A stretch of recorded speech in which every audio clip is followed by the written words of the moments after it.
Haemoglobin को oxy haemoglobin बनाता है। ठीक है, अब यही ऑक्सी हीमोग्लोबिन कहाँ जाएगा? ये जाएगा यानी आरबीसी सेल के अंदर टिश्यू के सेल्स तक, और वहां टिश्यू के सेल जो है वो कार्बन डाइऑक्साइड खारिज करेगा प्लाज्मा में। प्लाज्मा में जब भी कार्बन डाइऑक्साइड आ जाए तो ये जो आरबीसी सेल का हीमोग्लोबिन है ये ऑक्सीजन छोड़ता है और कार्बन डाइऑक्साइड लेता है। ठीक है, जिसका नेम होता है buffer action.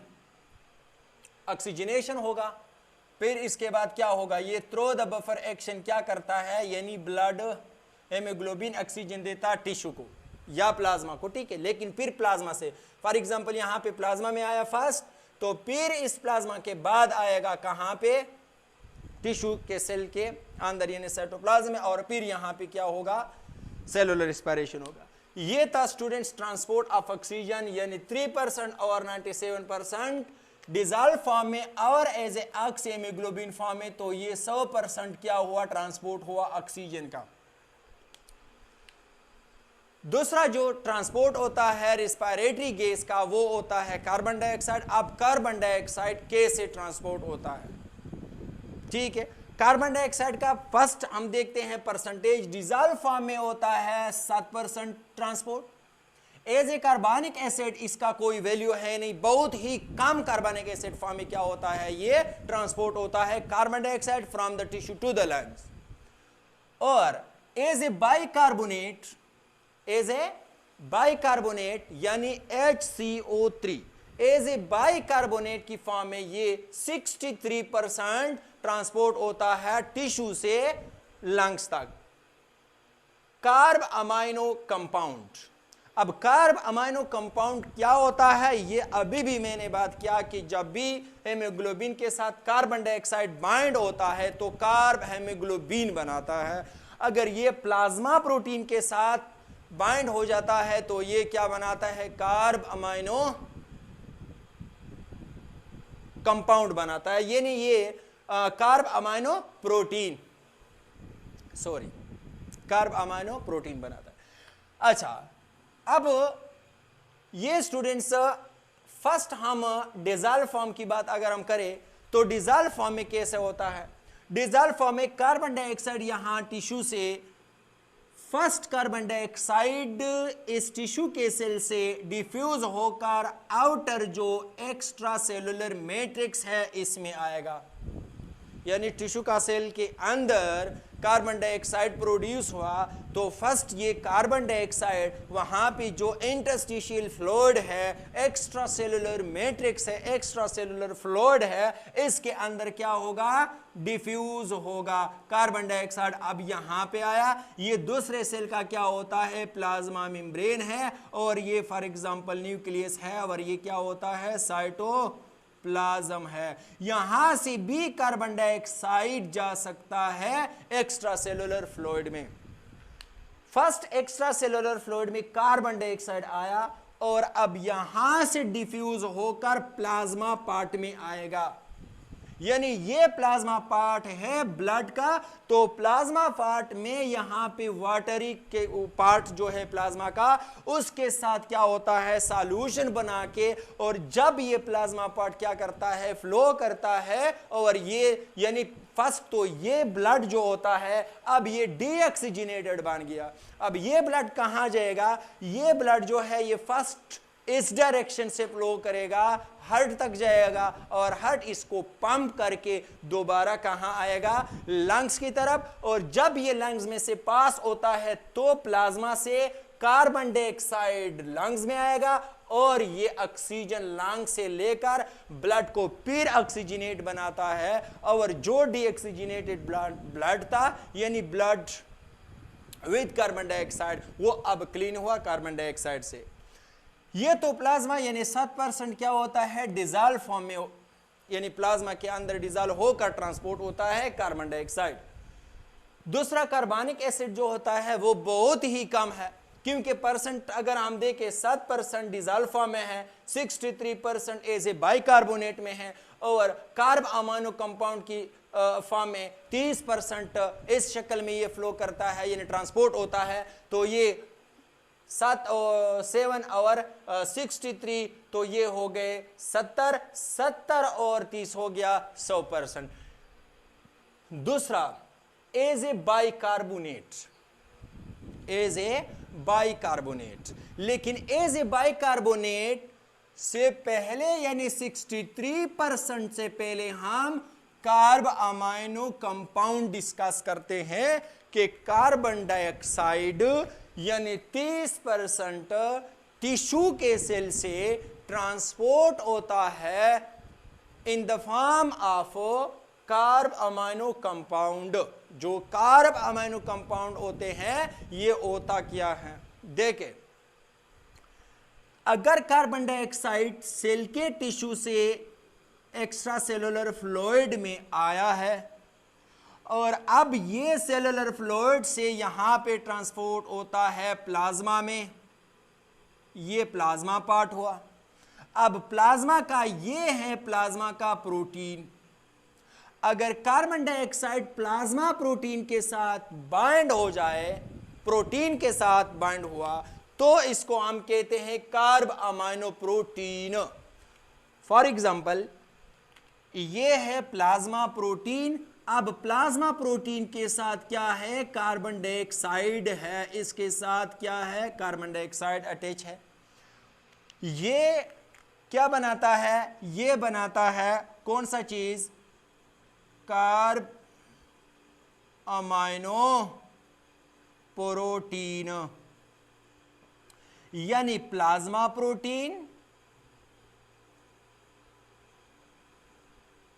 And carbon dioxide को कार्ब अमाइनो प्रोटीन कहते हैं। ये फर्स्ट हुआ। अब ये जो कार्ब अमाइनो प्रोटीन बनता है तो ये प्लाज्मा प्रोटीन है। अब ये प्लाज्मा ब्लड के साथ फ्लो करेगा और उस प्लाज्मा प्रोटीन के साथ क्या अटैच है, कार्बन डाइऑक्साइड अटैच है। तो ये कहां तक जाएगा, ये फिर हार्ट से दोबारा लंग्स तक जाएगा और यहां से ये जब भी लंग्स में से पास होता है डीऑक्सीजनेटेड ब्लड, यहां पे ऑक्सीजन का कंसंट्रेशन ज्यादा है, प्रेशर भी ज्यादा है, कार्बन डाइऑक्साइड का यहां पे ज्यादा है, यहां पे कम है, तो कार्बन डाइऑक्साइड यहां से डी अटैच हो जाएगा, कहां से, प्लाज्मा प्रोटीन से। ये हुआ as a carbamino protein. अगर प्लाज्मा प्रोटीन के बजाय यह कार्बन डाइऑक्साइड, प्लाज्मा का जो कार्बन डाइऑक्साइड है, प्लाज्मा के अंदर जो कार्बन डाइऑक्साइड है, ये बाइंड हो जाए विद हेमोग्लोबिन। अब देखें, पहले तो प्लाज्मा प्रोटीन के साथ है, अब यहां पे कार्बन डाइऑक्साइड किस चीज के साथ अटैच हुआ, हेमोग्लोबिन ने लिया। अब ये जो कार्बन डाइऑक्साइड हेमोग्लोबिन के साथ अटैच है तो इसको कहते हैं कार्ब हेमोग्लोबिन। अब कार्बन डाइऑक्साइड विद हेमोग्लोबिन, तो ये कार्ब हेमोग्लोबिन होता है, यानी Hb विद CO2। ठीक है, Hb विद CO2। अगर इस हेमोग्लोबिन के साथ ऑक्सीजन हो जाए तो HbO4। ठीक है, अब ये for example carbon dioxide attach हुआ हेमोग्लोबिन के साथ, तो ये आरबीसी सेल्स क्या, यानी ब्लड किस तरह बन गया, फिर डीऑक्सीजनेटेड, और यही डीऑक्सीजनेटेड फिर फ्लो करेगा हार्ट की तरफ, और हार्ट यही ब्लड देगा किसको, लंग्स को, और लंग्स में ये कार्बन डाइऑक्साइड लंग्स में आ जाएगा यहां पे, और लंग्स से दोबारा ये ऑक्सीजन लेता है। ठीक है, अच्छा, फिर यहां पे क्या होगा, बफर एक्शन होगा। हाँ, अच्छा, ये तो हुआ कौन सा चीज, कार्ब अमाइनो कंपाउंड। अब देखिए, अगर कार्बन डाइऑक्साइड प्लाज्मा प्रोटीन के साथ बाइंड हो जाए और कार्बन डाइऑक्साइड का, यानी कार्बन डाइऑक्साइड हेमोग्लोबिन के साथ, जो आरबीसी सेल का हेमोग्लोबिन है उसके साथ भी बाइंड हो जाए, तो कलेक्टिवली इसको कहते हैं carb amino compound. Carb amino compound कितना है, 3%। For example carbon dioxide with haemoglobin यहां पे क्या है, 15%, और जो प्लाज्मा प्रोटीन के साथ है उसको भी हम क्या बनाते हैं, 15% बनाते, तो 30% कार्ब अमाइनो कंपाउंड की फॉर्म में कार्बन डाइऑक्साइड, जो कि रिस्पिरेटरी गैस है, ब्लड को डीऑक्सीजनेट बनाता है और ट्रांसपोर्ट होता है from tissue to lungs. Okay जी, अब फोर्थ नंबर है as a bicarbonate, as a bicarbonate, bicarbonate की फॉर्म में, बाइकार्बोनेट की फॉर्म में ये कैसे ट्रांसपोर्ट होता है कार्बन डाइऑक्साइड, इसका जो रिएक्शन है, इसकी जो स्टेप्स है वो यहां पे हमने बनाए हैं इस ब्लैक कलर के सेल में। लेकिन ये जो ब्लैक कलर का सेल है ये भी स्टूडेंट्स क्या होता है, आरबीसी। ठीक है, मैंने तो ब्लैक कलर के पेन से यानी इसका डायग्राम जो स्ट्रक्चर है ड्रा किया हुआ है, लेकिन है आरबीसी। ओके जी, अब ये आरबीसी है। स्टेप वाइज देखो, फर्स्ट टिश्यू के सेल में सेलुलर रिस्पायरेशन होगा, हो गया। सेलुलर रिस्पायरेशन के वक्त यहां पे कार्बन डाइऑक्साइड प्रोड्यूस हुआ एज ए बाय प्रोडक्ट। अब कैसे प्रोड्यूस होता है, किस तरह प्रोड्यूस होता है, लेकिन हमारा उसके साथ के कोई मतलब काम नहीं है कि सेलुलर रिस्पायरेशन कैसे होता है। ठीक है, यहां पे कार्बन डाइऑक्साइड के ट्रांसपोर्ट के साथ हमारा काम है। अब कार्बन डाइऑक्साइड फर्स्ट तो डिसॉल्व यानी ट्रांसपोर्ट होगा, डिफ्यूज होगा, कहां से कहां तक, सेलुलर टिश्यू का जो सेल है उसके साइटोप्लाज्म से एक्स्ट्रा सेलुलर मैट्रिक्स में ये डिफ्यूज होता है। अब जो एक्स्ट्रा सेलुलर मैट्रिक्स है, एक्स्ट्रा सेलुलर मैट्रिक्स में ये डिफ्यूज हुआ, क्यों हुआ, कार्बन डाइऑक्साइड का कंसंट्रेशन यहां पे कम, यहां पे ज्यादा, तो वहां से यहां आया, एक्स्ट्रा सेलुलर मैट्रिक्स में कार्बन डाइऑक्साइड आया। अब ये कार्बन डाइऑक्साइड यहां से कहां जाता है, ये कार्बन डाइऑक्साइड फर्स्ट आएगा प्लाज्मा पार्ट में। अगर प्लाज्मा पार्ट के वाटर के साथ ये सॉल्यूशन बना के ट्रांसपोर्ट होता है तो as a dissolve form 7% carbon dioxide dissolve form में ट्रांसपोर्ट होगा। ठीक है, ये तो ट्रांसपोर्ट हुआ।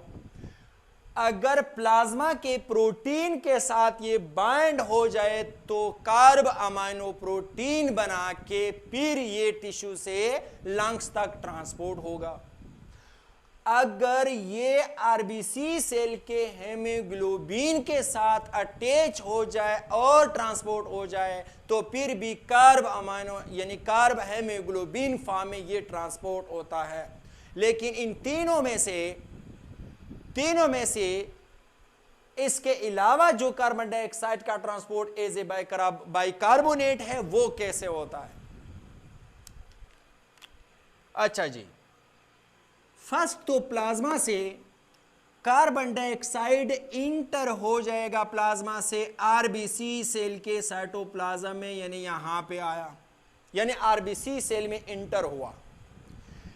जब भी ये प्लाज्मा से कार्बन डाइऑक्साइड आरबीसी सेल के अंदर इंटर हुआ, डिफ्यूज हुआ प्लाज्मा से आरबीसी सेल में, यहां से प्रोसेस स्टार्ट हो जाता है।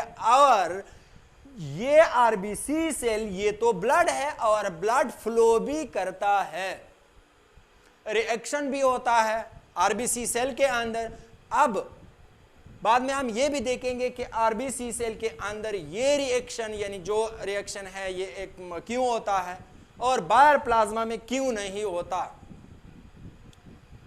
अच्छा, प्लाज्मा से डायरेक्टली देखो, टिश्यू के सेल से प्लाज्मा में आया, प्लाज्मा से कहां पे आरबीसी सेल में इंटर हुआ और आरबीसी सेल फ्लो भी करता है और उसके साथ रिएक्शन भी स्टार्ट हुआ। अब रिएक्शन कौन सा है, क्योंकि यहां पे प्लाज्मा है, प्लाज्मा के अंदर जो वाटर होता है वो वाटर भी इंटर हो जाता है, कहां पे, आरबीसी सेल में।